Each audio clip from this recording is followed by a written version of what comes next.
જો પરમાત્માની દ્વારકાની લીલા અદભુત અદભુત અને દિવ્યાથી દિવ્ય લીલાઓ, પરમાત્માના લગ્નના પ્રસંગો બધા આપણે જોઈ ગયા. દરેક પ્રસંગ દિવ્ય. આપણને લાગે કે આ તો ઇતિહાસ છે. ઇતિહાસ નથી, ખરેખર એની અંદર જીવનના રહસ્યો બધા પડ્યા. એમના દીકરાઓના લગ્નની વાતો કેટલી બધી આવી. એમના ગ્રસ્થાશ્રમ કેવો તમે જુઓ, સર્વતોન્મુખી, બધું મલ્ટીફેરિયસ, બસ સર્વતોન્મુખી જીવન આખું એમનું થાય છે. સંસાર છે ને, ઝઘડાય થાય ને, લડવાડે થાય ને, બધું થાય. છોકરાઓ ક્યાં ક્યાં સતર્કને જઈ આવવાની, ક્યાં ક્યાં જેને સમજા ભાઈ આવી રીતે કઈ લડવા હગા હગામાં નહીં, દુશ્મનો જો લડાયા કે દુશ્મન છે આપણા. ગમે તેમ તો કુંતા ફોઈન મનમાં કેવું થાય કે મારા પિયરિયા લડવા આવ્યા મારા કુટુંબ હાથે, એવું થાય ને. મારે લડવા નથી કર્યું. ભગવાન તો ના કેમ કરીએ, લડીને એનો ઊંધો કરી નાખીએ કે ના એવું તો નહીં કરાય. બલરામજી વાંધો લીધો. બલરામજી કે તમે એમ કરો ને, એના કરતા હું એકલો જાઉં છું અને જઈને છોડી જાઉં છોકરાને, બીજું શું. તમારા છોકરાને છોડવા વાત છે ને, એની સાથે યુદ્ધ કરીને શું ફાયદો છે આપણને. હું એકલો જ જાઉં, એમાં શું. દુર્યોધન હું સમજાવું, એમાં શું. દુર્યોધન તો મારો ખાસ છે. હું જઈને દુર્યોધન સમજાવીશ કે બલાદ મેં આવું કે થતું હોય છે, છોકરા જેલમાં પડી દેવાતો હોય છે. મારે બચારાને એકલા તમે બધા હોજાણા ફરી વળ્યા છે. આવું છોકરું સમજવું જોઈએ. ગમે તેમ તો છોકરું છે, હું સમજી આવું. જો નહીં માને તો જુદી વાત. ભગવાન કે હાર લો, એમ કરો, ચાલો ભાઈ. આ બલરામજી નું કોનું હૃદય પાછું. આમ તો ગયા ત્યાં આગળ થોડાક યાદવોને લઈ ગયા હતા, ઉદ્ધવજી વગેરે થોડાક ને લઈ ગયા હતા. 25 જણાને લઈ ગયેલા. ત્યાં આગળ ગયા હસ્તિનાપુર, અને બલરામજી આવ્યા છે જાણી એટલે બધા રાજી થઈ ગયા. કૌરવ હોય, વાહ વાહ, બલરામજી આપણે ઘેર ક્યાંથી, આપણા કુંતા ફોઈના પિયરિયા, કુંતા માતાના પિયરિયા આયા. તો બલરામજી ગયા તો બધા રાજી થઈ ગયા. પાછા એમના ઉતારે ઉતર્યા હતા ત્યાં આગળ પાછા દુર્યોધન પાછા હોમયું કર્યું. પાછું દુર્યોધન ને કૌરવો ને ભીષ્મ દાદા ને અને અમારા ગુરુ દ્રોણાચાર્ય હતા, બધા જઈને પાછું બલરામજી નું હોમયું કર્યું. પાછું એમના હાર પહેરાયા, પાછા એમના એમ કે એ બધું કર્યું, પૂજા કરી. બલરામજી તમે આયા બહુ સારું થયું, રાજી થયા. તમારા પગલા અમારે ઘેર ક્યાંથી, આમ તેમ બધી ઔપચારિક બધી વાતો કરી. બલરામજીએ કહ્યું હું આવ્યો છું તો ખરું, પણ પેલો અમારો છોકરો આવ્યો છે શ્યામ, એને તમે જેલમાં પૂરી દીધો છે ને. તો કે આ પૂરી દે જેલમાં, આરામ ખો, છોડીને લઈને નાખો. તો મૂર્ખાઓ તમે હો જણા, એ છોકરો એકલો તમે એને માર્યો, તમે એને જેલમાં પૂરી દીધો. આ કે સારું ના કહેવાય. તમે સમજા કે નહીં? છોકરાને છોડી મેળો. તમે લોકો શું સમજો છો તમારા મગજની અંદર? ઉગ્રસેન રાજાની આજ્ઞા છે અને આપણા અરસપરસના સંબંધો છે. આપણે એ લક્ષ્યમાં લઈને તમે એને છોડી મૂકો, આવી રીતે ચાલે? એટલે એકદમ તણી ચડી ગયો અને દુર્યોધનને. મારા બેટા કહે જો આ તો એની છોડી લીધી એટલે મારા માથે ચડી વાગ્યા છે. તમે જુઓ તો ખરા, અરે તમે તમારા ખાહડા જેવા છો. આમ બોલી ગયા. ખાહડા શબ્દ વાપર્યો અંદર ભાગવતમાં. મારા બેટા આ તો તમારી છોડી અમે લીધી, વસુદેવની છોડી આ કુંતાને લીધી એટલે તમે ઉજવા થઈને ફરો છો, અમારે લીધે. હા કે નહીં તો તમે તો કોઈ ભાવે પૂછતો હતો, તમારે કોઈ ફેંકણી લેતું નતું. તમે તો ત્યાં ગોકોમાં ગાયો અને પૂછડા આંબોળી ખાતા હતા. અને આ તો અમારા ઘરમાં તમે છોડી નાખી છે એટલે તમારો આ જરા ઊંચા આવ્યા છો, આટલા ને આટલા સુખી છે. એનું કારણ અમે છીએ, સમજ્યા ને? આ હગા હગામાં આવી વાતો બહુ થાય. અમારા લીધે તમે સુખી, તમારી છોડી લીધી એટલે. પણ તમે છોડી લીધી એટલે શું થઈ ગયું? આ તમે તો અમારા ખાહડા જેવા છો. તમે તો રખડું છો, બધા રખડું યાદવો. અને તમે મોટા રાજા મોની મોટા રાજમુકટ પહેરીને બેસી ગયા છો મોટા, અને પાછા અમને આજ્ઞા કરો છો છોડી દો છોકરાને. એમ એટલે શું? એની ઇન્કવાયરી થશે. ઇન્કવાયરી થઈને પછી એનું પંચ નીમવું પડશે અને પછી એને સજા થશે. એમ ચાલે અહીંયા આગળ? થોડું ગમે તેમ પડી જાય. તમે આમ આજ્ઞા, ઉગ્રસેન રાજાની આજ્ઞા છે. એમ આજ્ઞા ઉગ્રસેન કોણ વળી? અને તમે કયા મોટા રાજા? તમે તો બધા રખડેલ માણસો છો બધા. તમારી સાથે વિવાહ સંબંધ કરી એનો લાભ લઈને તમે હવે નિર્લજપણે તમારા રાજ ચિહ્નો લઈને ફરો છો અહીંયા આગળ અને અભિમાન કરવા લાગ્યા છો. શું સમજો તમારા મગજની અંદર? આ જો મળવા આવ્યા હતા બાજા, અને પછી તો બલરામજી તમે જાણો છો શેષ નારાયણ નો અવતાર. બલરામજી કહે રામ ખોરો તમે મને આવું કહો છો, ખરાબ. બીજી વાત ભાગી જાવ બહાર. જો ખાવાનું નામ ના દીધું કે અમારે તો જમજો કે અમારે તો હગાતા નામ તો જમવા બમ્બાની વાત તો હોઈ ગઈ. પણ લઈ બલરામજી થઈ ગયા ઉભા એકદમ. પેલા તો ભાગ્યા પણ બલરામજીએ કહ્યું કે હવે તો તમારી અસ્થિના પૂર્ણ આખીને ઊંધી જ નાખી દો, બીજી વાત નહીં. તે એમાં તેમનું પેલું હળ હતું ને, તે અસ્થિના પૂર્ણ ભરાયું. જેમ શેત્રંજી ને ભરાઈએ ને શેત્રંજી ઊંચી કરીએ, અહીંથી શેત્રંજી ઊંચી કરીએ એટલે બેઠેલા બધા ગબડે ને આમ જ ગબડે ને. એમ આને હસ્તિનાપુર આખું કર્યું ઊંચું કે ગંગાજીમાં જ નાખી દઉં, બીજી વાત નહીં. કર્યું ઊંચું એટલે બધા ગબડ્યા, આખું શહેર ગબડ્યું. આમ હસ્તિનાપુર છે ગંગા નદીને કિનારે છે અને દિલ્હી છે યમુનાને કિનારે છે. યમુના અને ગંગાના બે તટની વચમાં આ પ્રદેશ આવેલો છે, સમજ્યા ને. અત્યારે જે દિલ્હી છે એનાથી થોડું આગળ હસ્તિનાપુર એ ગંગા નદીની બાજુ છે. આ હસ્તિનાપુર ગંગાજીના લગભગ છે અને આ દિલ્હી છે તે જમુનાજીને લગભગ છે. તે હસ્તિનાપુર હતું, દિલ્હી નતું. તો હસ્તિનાપુર ને એને ઊંચું જ કર્યું પેલા હતે, અને ઊંચું કર્યું. આમ હસ્તિનાપુર નું આમ ઊંચું કરે ને આ ક્ષેત્રજી ઊંચી કરે ને પેલી બાજુ બધા ગબડવા જ માંડ્યા. એને તો કહ્યું કે હસ્તિનાપુર ને ઉચકીને ફેંકી દઉં નદીની અંદર, બીજી વાત નહીં, ગંગાજી ફેંકી દઉં. પછી તો પેલા તો રાડ પાડી ગયા, બાપા ઝપો ઝપો ઝપો, અમે તો પડ્યા છું, ઉચકીને નાખી જ દઉં બધાની, બીજી વાત નહીં. દુર્યોધન બધા નાક લીટી ખેંચી ગયા, પગે લાગે, ગુરુ દ્રોણાચાર્ય ને ભીષ્મ દાદા ને ભાઈ કૌરવો ને અર્જુને કરો, ભીમે કરો, બધા આઈને પગે લાગવા માંડ્યા, પૈસા થોડો. અત્યારે પણ હસ્તિનાપુર એની દક્ષિણ તરફ ઊંચું અને ગંગા તરફ ઢળતું છે અત્યારે પણ, ઇવન ટુડે જ્યોગ્રાફિકલી. ભૌગોલિક રીતે તમે જુઓ તો આજે પણ એ હસ્તિનાપુરનો જે પ્રદેશ છે એ દક્ષિણ બાજુ આમ ઊંચાણમાં છે અને ગંગાની બાજુ અત્યારે પણ નીચાણ બાજુ છે. અત્યારે પણ એવા ભાષ્યકારોએ કેટલાક લખ્યું છે, તમારે જોવો જઈને જોઈ આવજો એમ કે. તો આ એક સાંભળનો એક આ પણ વિચિત્ર પ્રસંગ હતો. આવા તો કઈ ભાઈ સંસાર છે, સંસારમાં બધી વસ્તુ, મેં તમને કહ્યું સંસાર તો ભાતીઘર છે, ભાતીઘર.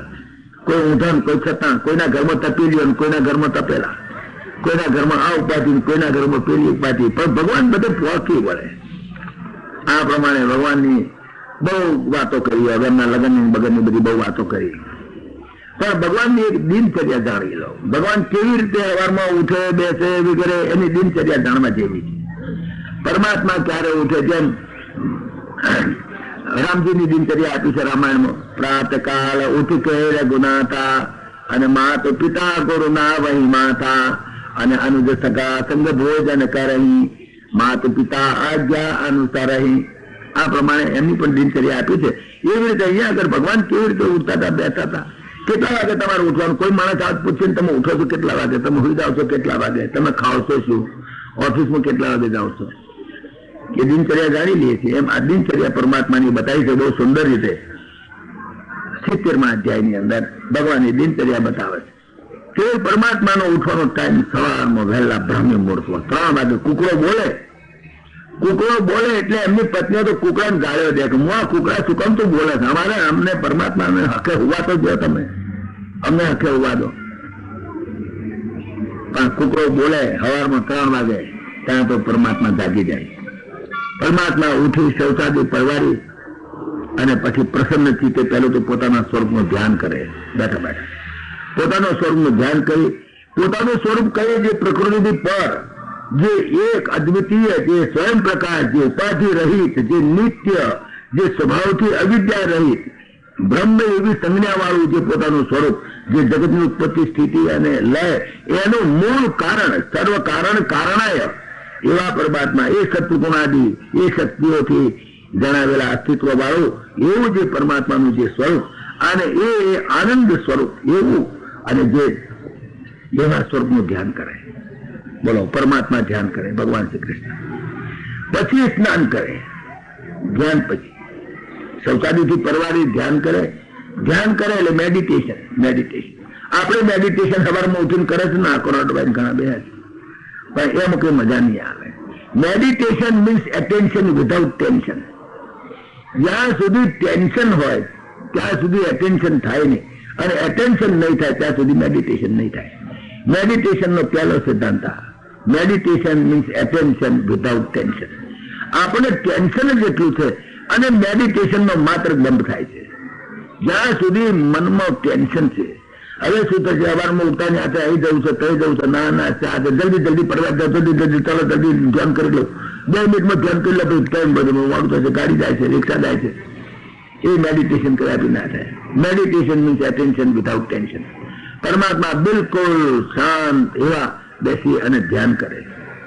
ધ્યાન કર્યા પછી એ સ્નાન વગેરે પરવારે. સ્નાન વગેરે પરવાની સંધુ પાસના વગેરે કરે, પછી હોમ કરે, પાછો યજ્ઞ કરે, ત્રિકાળ સંધ્યા કરે. ત્રિકાળ સંધ્યાનું બહુ મહાત્મ્ય છે. એ ત્રિકાળ સંધ્યા કરે, સવારમાં અગ્નિ સ્વા હોમ કરે, બપોરે પાછો હોમ કરે, સાંજે પાછો હોમ કરે. આપણે ઊંઘની વિધિ તો છે, અરે સવારમાં અગરબત્તી હળગાવો તો સારું, એ નથી કોઈ હળગાવતું. બપોરે બીજો કશો હોમ ના કરો તો એટલીસ્ટ થોડો ભાત અને એમાં ઘી નાખી અને ભગવાનને જમાડો તો ખરા. અગ્નિદેવે તમારી રસોઈ કરી આપી તેને જમાડો તો ખરા. આ તો અગ્નિદેવ કે તમે મારી રોટલી કરી આલો, ખીચડી કરી આલો, દાળ ભાત પછી તમે જાઓ, અમે ખાઈ લઈશું.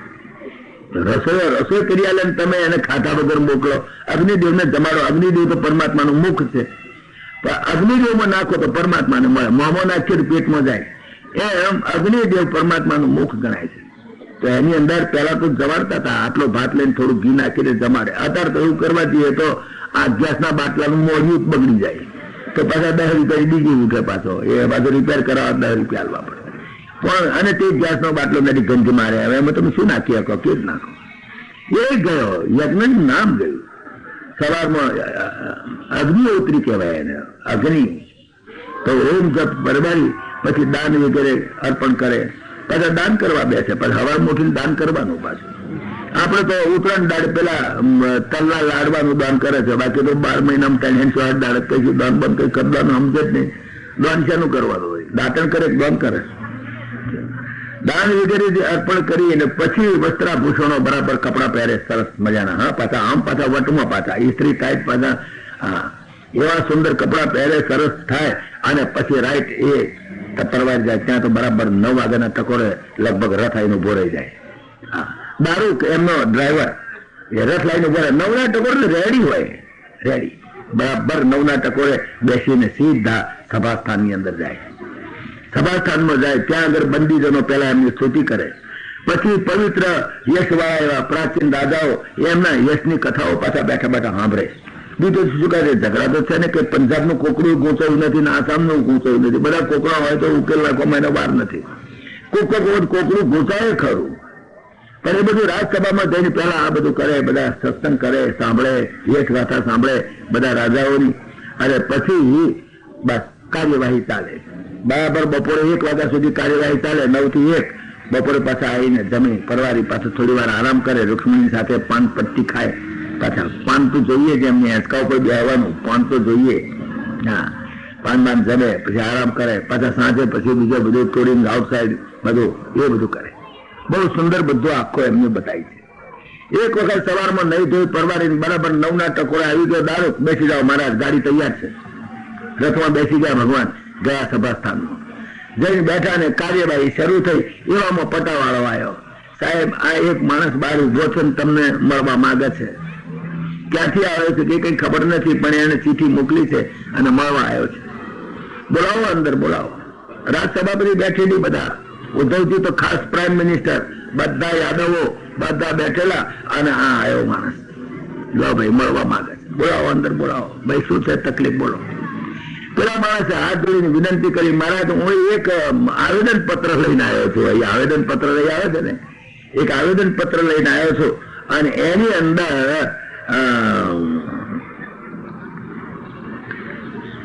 સંયોનું મોટું લિસ્ટ છે. આવેદન પત્રમાં સંયો ઘણી છે.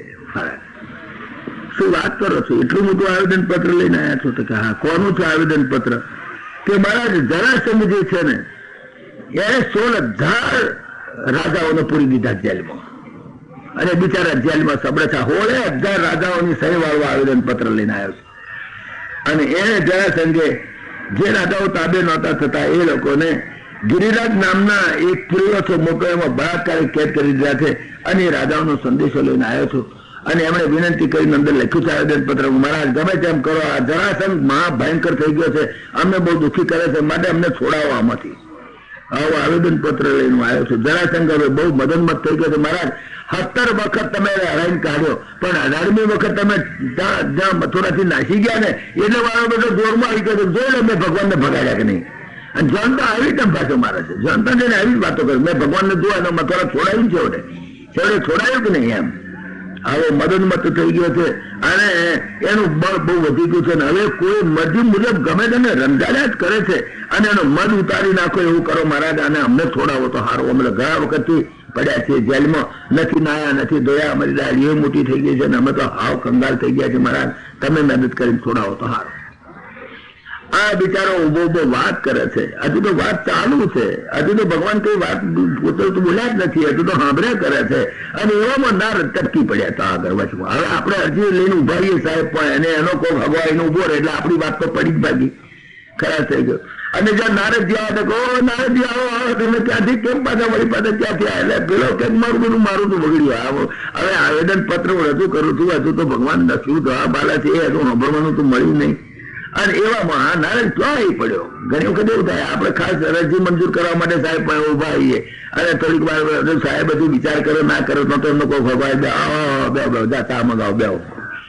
અરે પણ મારું શું પણ મારા આવેદન પત્ર નું શું? આ ભગવાન વાત કરતા હતા અને પેલો વાત કરતો હતો આવેદન પત્ર ને, ત્યાં તો નારદ આવ્યા. કેમ નારદજી આજે ઓચિંતા કે કાલે જ આવ્યા હતા પાછા આજે એકદમ? અરે બોલો હું તો હસ્તિનાપુર ગયો. કે શું છે પણ? અરે હું તો હસ્તિનાપુર ગયેલો અને ત્યાં આગળ મને તો યુધિષ્ઠિરે એમ કહ્યું કે મારે રાષ્ટ્ર યજ્ઞ કરાવવો છે અને એમાં પરમાત્માને ભગવાનનું પ્રથમ પૂજન થાય એવો મારો વિચાર છે. રાષ્ટ્ર યજ્ઞ કરાવવો છે અને ભગવાનને તમે તાબડતોબ જેમ કહી આવો કે રાષ્ટ્ર યજ્ઞની તૈયારી કરવા માટે જલ્દી અહીંયા આગળ આવે, તાબડતોબ આવે એવું કહી આવો. એટલે હું દોડતો આવ્યો. યુધિષ્ઠિર મહારાજને રાષ્ટ્ર યજ્ઞ કરવો છે. હવે પેલો બચારો આવેદન પત્ર લીધું ભેળો અને ત્યાં આગળ નારદે ફણગો ગાળ્યો. ભગવાન કહે છે શું કરીશું? અરે ભાઈ આ આવેદન પત્ર લઈને આવ્યો છે અને આ તો જરાસંઘને મારવા જવાનું છે, નોની બાજુ યાર શું કરીશું? બધા યાદવો કે બધા ભેગા થઈને ભાઈ તમે કોન્સેન્સસ લો, ભાઈ શું કરીશું વોટિંગ? બધા યાદવો કે મહારાજ રાષ્ટ્રીય યજ્ઞ તો પછી એ થાય, એ કઈ નાહી જાય છે એનું કઈ મુહૂર્ત ઓછું જ છે તો જયારે કરવો થાય. પણ પેલા બિચારા રાજાઓ બિચારા કેટલા સબળે છે, માટે પહેલું લશ્કર તૈયાર કરીને આપણે લડવું છે, પહેલું લડીએ, જરાસંઘને મારીએ, પછી રાષ્ટ્રીય યુધિષ્ઠિરને કર્યા છે 6 મહિના પછી રાખો, એમાં શું ઉતાવળ છે? ભગવાન કોઈ દાડો પોતાનો નિર્ણય કહે નહીં, પણ બીજાને કહે તમારા ક્યાં રાય હે, તમારા ક્યાં રાય હે. બોલો ભાઈ તમારો શું વિચાર છે? આપણે પહેલું યુદ્ધ કરવા જઈએ, જરાસંઘને મારીએ કે રાષ્ટ્રીય યજ્ઞમાં જઈએ? બધા યાદવ કે નહીં રાષ્ટ્રીય યજ્ઞ પછી એમાં શું છે? એમાં કઈ ઓછું શું કે આ તો હજુ તો શું કરવું કેમ કરવું વિચારણા કરવા બોલાવે છે. આ કઈ ઓછી તારીખ નક્કી કરશે. પેલા બિચારા મરતા હોય એને પહેલા જીવાડવાની વાત કરો ને. આ આવેદન પત્ર લઈને આવ્યા છે, પેલો આવેદન પત્ર લઈને આવેલો રાજી તો સારું થયું મારી પક્ષમાં આ બધું હેડી જાય, કઈ વાંધો નહીં. ભગવાન કે આ તમે કહો છો બરાબર છે, પણ આ તો ટીંડે મતી ભીનના બધા કોઈ આમ કે કોઈ આમ કે ભાઈ રહેવા દો, કોઈને નિર્ણય કરો. આપણે ઉદ્ધવજીને પૂછો, કારણ કે ઉદ્ધવજી અમારો ગાઈડલાઈન છે. ઉદ્ધવ બહુ સ્પષ્ટ હૃદયનો છે, સ્પષ્ટ વક્તા છે. બોલો ઉદ્ધવજી તમારા ક્યાં રાય હે? બોલો. ઉદ્ધવજી કે જો મહારાજ મારો તો એવો અભિપ્રાય છે કે પહેલો રાષ્ટ્રીય યજ્ઞ કરવાની વાત કરો. જો ઉદ્ધવજી કેવો જવાબ આવે છે? કારણ કે હું તમને કહું મહારાજ કેમ રાષ્ટ્રીય યજ્ઞ કરવા માટે તમારે જવું જોઈએ એનું તમને કહું, કારણ બતાવું, એમ ગપું નહીં કે રાષ્ટ્રીય યજ્ઞ કરવા જોઈએ. એટલે રાષ્ટ્રીય યજ્ઞ કરવો બધા રાજાઓ જીતવા તો પડે જ, તે સિવાય તો રાષ્ટ્રીય યજ્ઞ થઈ શકે નહીં. બધા રાજાઓ જીતાય ત્યારે રાષ્ટ્રીય યજ્ઞ થાય, એમ નામ રાષ્ટ્રીય યજ્ઞ કહેવાય. તો બધા રાજાઓ જીતશે કે જરાસંઘે આવી જવાનો કે નહીં આવી જવાનો? જરાસંઘને નહીં જીતો તો લગી રાષ્ટ્રીય યજ્ઞ કઈ થવાનો નથી. માટે જરાસંઘનું જીતવાનું અંદર આવી જશે. માટે કરીને આપણે રાષ્ટ્રીય યજ્ઞની તૈયારી માટે ઉપડીએ અને ત્યાં આગળ પછી છે તે બધાને યુદ્ધ માટે મોકલીએ. એમાં જરાસંઘની સાથે પણ યુદ્ધ થવાનું અને તે પેલા છૂટા થઈ જશે. ભગવાન કે બરાબર છે, ખરી વાત છે, ચાલો એક કોંકરે 2 પક્ષી મળશે, વાંધો નથી, ચાલો કરો તૈયારી, આપણે રાષ્ટ્રીય યજ્ઞમાં જવાનું. રાણીવાસમાં બધાને ખબર આપી દીધી, જો રાણીઓ તમે 16,008 જણીઓ આવી છે, હજુ કુંતા ફૂલ પગે લાગવા ગયો છે કે જણી? પણ એ આવ્યા પછી કોઈ દાડે કુંતા ફૂલતા ગયા નથી. માટે જેને આવવું હોય તૈયાર થાવ. 16,008 રાણીઓ તૈયાર ગયા, કુંતા ફૂલ તો હાડીઓ તો મળશે. કુંતા ફૂલ 16,008 હાડીઓ તો તૈયાર રાખવી પડશે, કારણ કે વહુઓ પહેલી વખત આવે છે પોતાના ભાઈના છોકરાની વહુઓ, અને એ બધી વહુઓ ફોનતા જાય તો ફોનતા હાલા પહેરવા નહીં મળે. વળી અમારા છે તે દ્રૌપદી ભાભી કેવા છે એ જોઈશું, અમે તે જોયા નથી. દ્રૌપદી એ ઘણા દાડ કાગળ લગે તમારી વહુઓ કેવી રીતે બતાડી તો જાઓ. એટલે વહુ આવે પછી તો બધા હગાવાલામાં જઈને બતાડી આવવી પડે કે અમારે આવી વહુ આવી છે, આવી છે. આ તો ભગવાને બધી વખાણમાં પૂરી જ દીધી છે, કાઢી જ નથી. કુંતા ભૂલે વહુઓ જોઈ નથી.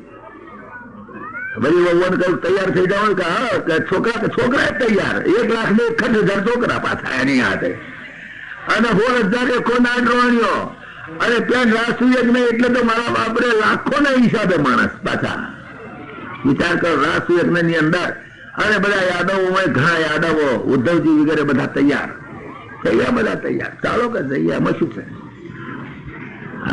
જબરદસ્ત યજ્ઞ છે રાષ્ટ્રીય યજ્ઞ છે અને એની અંદર તો તમે જુઓ કે હમણાં રાજધાની સ્થાપી છે ને એટલે દુર્યોધન વગેરે બધાને પણ ઇન્વાઇટ કરે એ કુટુંબીઓ ને બધા એ બધા કુટુંબીઓ દુર્યોધન 100 કૌરવો બધાને ઇન્વાઇટ તો કરવા પડે એ બધા આવશે ઇન્દ્રપ્રસ્થ રાજધાની મોટી જબરદસ્ત છે અને એ લોકો રાષ્ટ્રીય યજ્ઞ કરે છે આપણે ચાલો બધા જઈશું ત્યાં મજા આવશે બધા તૈયાર થઈ ગયા એનું વર્ણન એટલું લાંબુ કર્યું છે કેટલો સર સામાન એક એક રાણીને કેટલી તો ટ્રંકો મોટી મોટી ભરેલી પેટીઓ અને હાડીઓ અને કઈ ને બધે અને છોકરાને દૂધ પીવાનું ને ચા પીવાનું ને એનું બધું સર સામાન તો કેટલો હજારો ગજાડા હજારો ઊંટ ઉપર સર સામાન 16,000 તો રથ જોડ્યા અને પાછળ બધાને લીધા જોડે લો બધા એમ જો કોઈને ના નથી આજે બધાને જવાનું છે કેટલું મોટું થયું છે તમે કલ્પના કરો બહુ લાંબુ છે વર્ણન બહુ લાંબુ વર્ણન તૈયાર થઈ ગયા બધા ખબર આપ્યા કે નીકળીએ છીએ પાછા આ તો તે વખતે મેટાડોરો નહીં એવું તો નહીં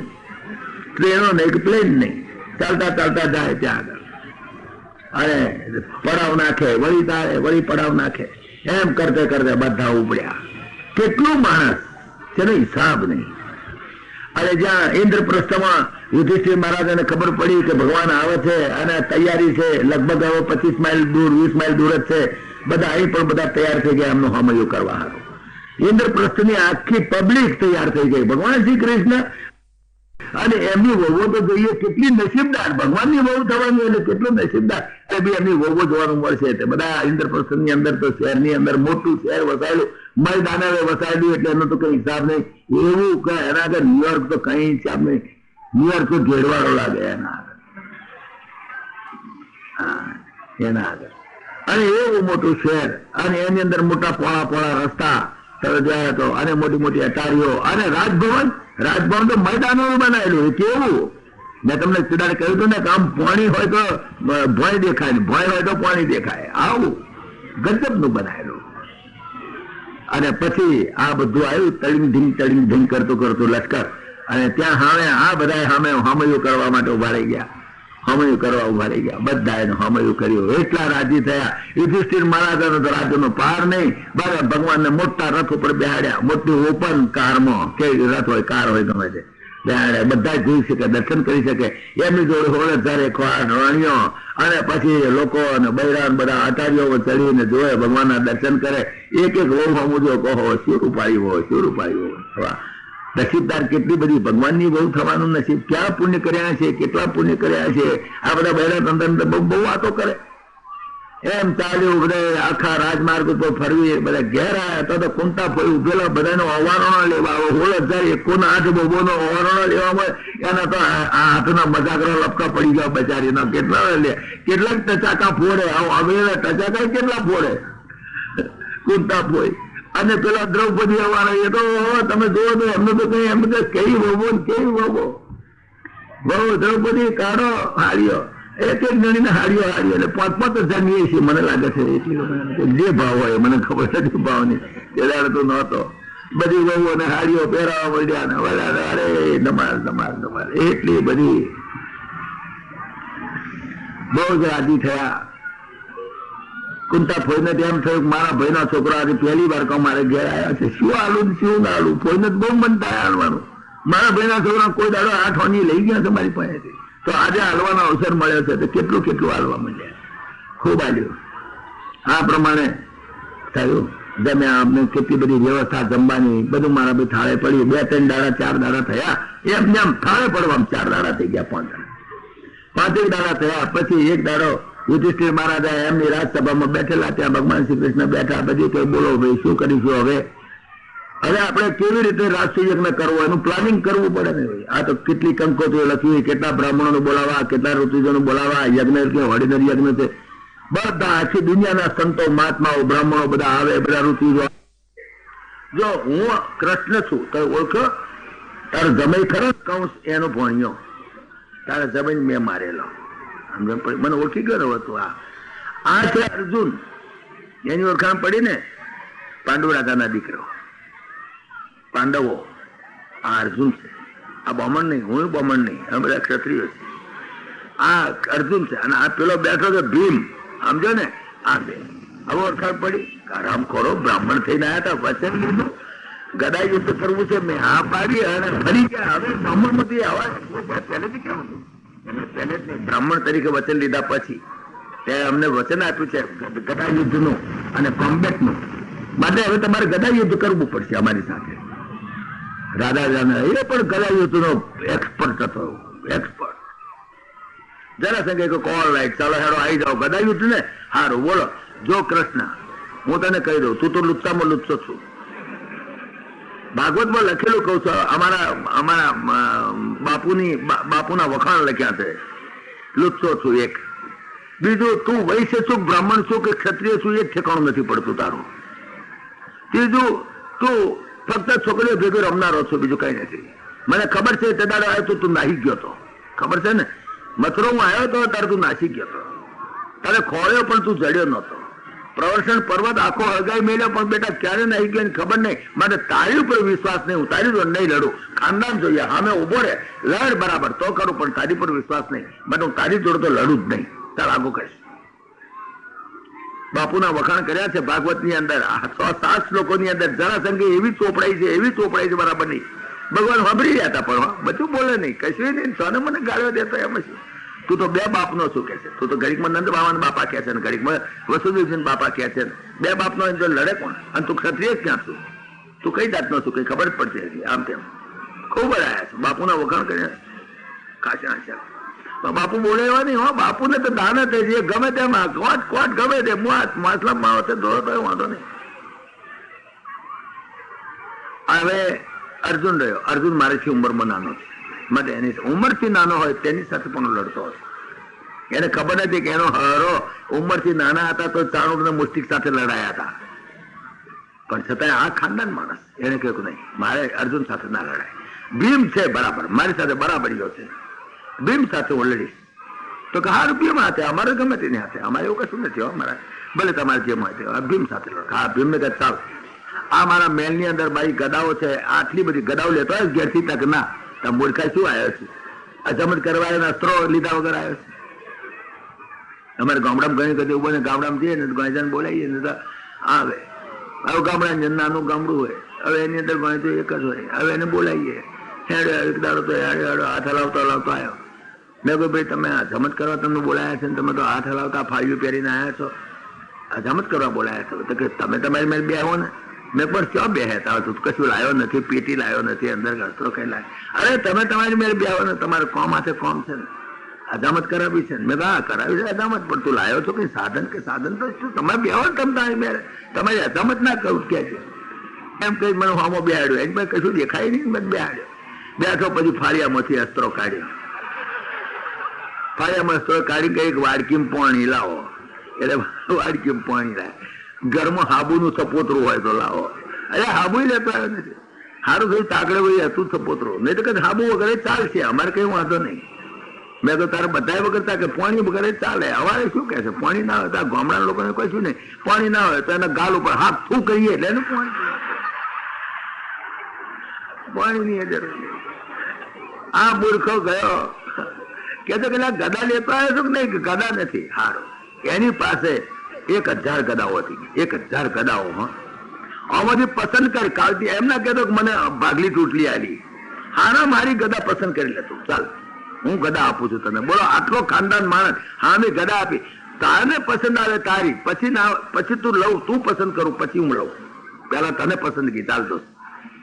તો પેલો તો આ ગદા જુએ ને આ ગદા જુએ ને ફેરો 500 ગદાઓ હારા હારી પસંદ કરી. ચાલ કે તને પસંદ છે ને? જો તરાડ બરાડ કશું નથી પાછળથી એમ ના કહેતો મને ખરાબ ગદા આપી છે એટલે હું હાર્યો. તો કે હારો ગદા લીધી. ચાલો જાહેરાત કરી દીધી ગામમાં, આવતીકાલે ગદા યુદ્ધ થવાનું છે. સવારથી સાંજ સુધી બધા જોવા આવજો. ત્યાં તો બધું એ તો મોટો માનવ મેળામાં ભરાય. ગદા યુદ્ધ જોવાનો તો મોટો કાર્યક્રમ થાય. બધા લોકોને ઇન્વાઇટ કરેલા, બધાને જોવા માટે આવજો. જો ગદા યુદ્ધ કેવું છે, જેમ અત્યારે ક્રિકેટ ચાલે છે ને એવું ક્રિકેટ જેમ જોવા જાય ને એવી રીતે લોકો જોવા જાય ગદા યુદ્ધ. ભીમ અને જરાસંઘ વચ્ચે ગદા યુદ્ધ ચાલવાનું છે, બધા આવજો જોજો. બધા લોકો આવેલા, ચાલ્યું ગદા યુદ્ધ. પહેલે દાડે ગદા યુદ્ધ બરાબર થયું, જોરદાર થયું. પણ એવો ફટકા મારે, પેલો પણ ભીમ બી જોરદાર, એ પણ હોશિયાર, બંને કોમ્પિટન્ટ. ગદા ફટાફટ ફટાફટ અવાજ થાય, લોકોનો તો છાતી ધડકી જાય એવા ફટાફટ અવાજ થાય. સવારથી હાંજ સુધી, સાંજે પાછી જ્યાં ગદા યુદ્ધ સૂર્યાસ્ત થયો એટલે પૂરું થયું. પાછો એને મહેલ ઉપર લઈ જાય, પાછો એને પાછી પગચંપીના માટે એને માલિશ કરનારા માણસો રાખેલા. આ ભીમને માલિશ કરનારા માણસો પાછા એને રાખેલા. તે પાછા ભીમને માલિશ કરાવે, પાછું ભીમને માખણ ખવડાવે, પાછા ભીમને હવામાં પાછા કઢૈયા દૂધ કેસરિયા પાય કે તું તારી બધી પાછી સગવડ પાછી એમ. એને ગદા યુદ્ધ કરે એટલે પાછું એને માલિશ કરવાનું એ બધું પ્રોસિજર કરવો પડે. સવારમાં એને કેસરી દૂધ પાવું પડે, એને માખણ ખવડાવવું પડે, તગડો કરવો પડે બરાબરનો. આ ભીમનો બધો ખર્ચો એને ઉપાડી લીધું. ભીમને બરાબર તૈયાર થયો છું ને, હા બરાબર ચાલ બીજે દાડે પાછું યુદ્ધ ચાલે.